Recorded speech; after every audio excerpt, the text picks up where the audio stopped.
All day.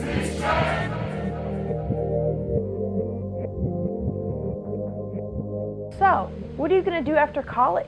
That right there is every 20-something's favorite question to be asked by adults today. Only second to the agonizing, what are you going to be when you grow up? We were asked as a child.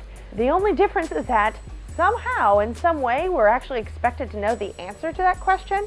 Now, part of the motivation for asking these sorts of questions is pretty genuine. People do want to know what drives you and who you really are deep down. But it's hard to give an accurate answer when the external world is constantly judging you by how practical your goals are. Ever since I was a kid, I wanted to do music. But that changed ever since I got to college and started to see my passion run dry. I felt so overwhelmed by the constant pressure to prove myself. There was just too many conflicting motivations I felt I had to juggle. It seems as though creative types get the short end of the stick as far as the external world goes. But what really motivates people to do what they do?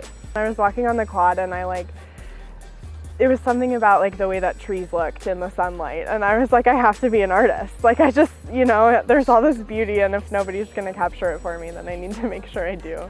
I really want to teach art in a high school, and that's not really because I have a passion for 16-year-olds, but because that's kind of the career that I could think of that lets me do everything that has to do with art. So I get to make it, I get to look at it, I get to talk about it. Kind of like the driving passion behind it all is that I wouldn't be here without my high school art teachers. I would have gone through high school thinking oh, I'm an honor student. I'll probably grow up to be a doctor or something dumb like that. Blame it all you want on us creative millennials being selfish, but that's just not the case. Writing is incredibly cathartic for me. When I write about certain experiences, they almost don't seem real to me until I've been able to write it down. And so I'm able to look at it in a different way, look at it on paper, look at it on a screen. I'm able to access different feelings that I wouldn't have been able to just mentally. I have a blog. I've been trying to put my voice out there, and in doing that, I've realized that some of the things that I've been able to say have been able to resonate with other people in a way that I think helps people feel less alone in certain situations or feelings. I've kind of figured out that was a feeling that I want to be able to make people feel all the time. And to think that the older people asking these sorts of questions have no idea how adaptable we've learned to be in order to succeed in our modern day society. My life goal is a lifestyle. I live a very volatile life, to say the least. I redirect my purpose to where I immediately think is most needed, which is extremely useful if you want to benefit an organization, extremely useful if you want to help people in crisis. It's extremely useful if you need to immediately humanize another person and what they're going through and empathize with them. It's not great when you try to give adequate time to all the people that deserve time of yours. I want to help people understand each other. What motivates that partially is selfish. It's not selfish in the traditional sense, but rather selfish in the way that I too want to be understood. I want people to understand what things could be like if people do not take good stewardship of their society. I have no idea how I'm going to do that, but I don't care. I'll do what I can now.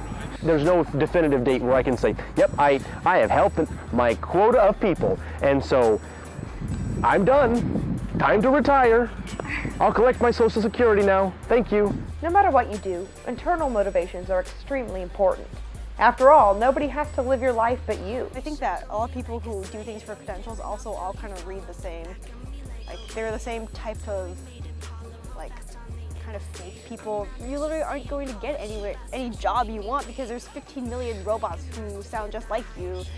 We're also doing the same thing. So I think that people have to find an internal motivation for why they do those things, because when you really latch onto that internal motivation, you're going to sound different than every other person, because everyone has different motivations for why they do things.